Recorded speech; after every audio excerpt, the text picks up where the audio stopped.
i hypen kring sociala medier har både myndigheter och användare börjat ställa kritiska frågor. Sociala medier samlar våra liv på sina servrar.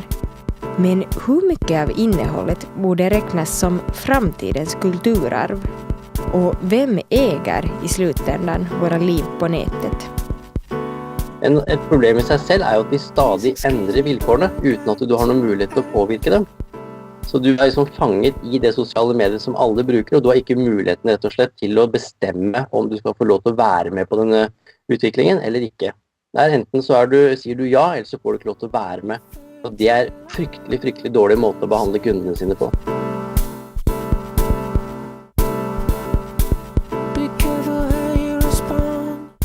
Hvis du leser de siste vilkårene, så det er veldig fint skrevet og lett å forstå.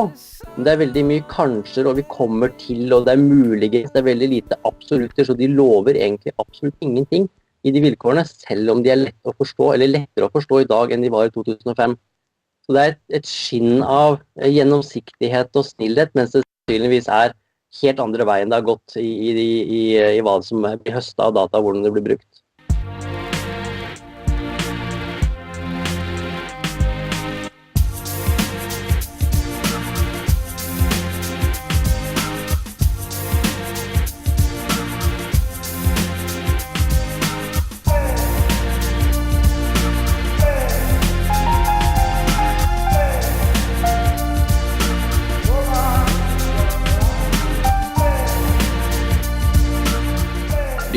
Det är nog en allvarlig sak att ett system som var väldigt publikt, det vill säga internet, har nu blivit väldigt privatiserat.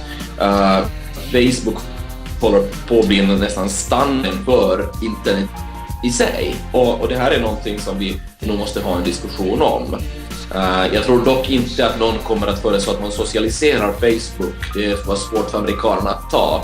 Men skulle Facebook ha sin huvudkontor i Sverige, tror jag det är en diskussion som redan ska föras.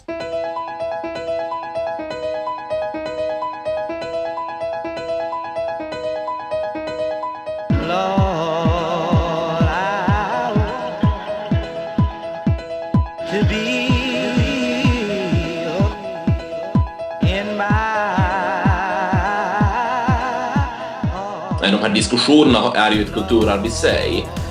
Kommentarer är ett kulturarv i sig, och det finns distinkta problem med att vi har farit över till ett allt mer privatiserat nät. Men frågan är väl nästan, vad är alternativet? Jag skulle kunna tänka mig ett projekt där man så att säga skapar jättelika serverfarmar och tar caché-kopior på helt enkelt kopior på allt som sker för senare bruk. Men folk brukar inte riktigt reagera på hur exceptionellt dyrt det här kan vara. Min chef, den svenska riksbibliotekarien, är ju liksom fortfarande helt inställd på att vad han ska spara är objekt, bok, ett tv-program, en film. Och nu har vi den här nya situationen där det är bara en del.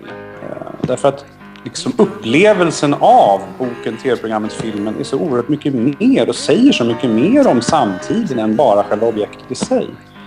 Både som ett slags kulturarv, men också, skulle jag hävda, för framtida forskare som skulle vilja ägna sig åt det materialet. Och det sparar ingen institution. Så det är en jättestor fråga för tillfället. Hur man sparar liksom ett slags falskt kulturarv, skulle man kunna hävda.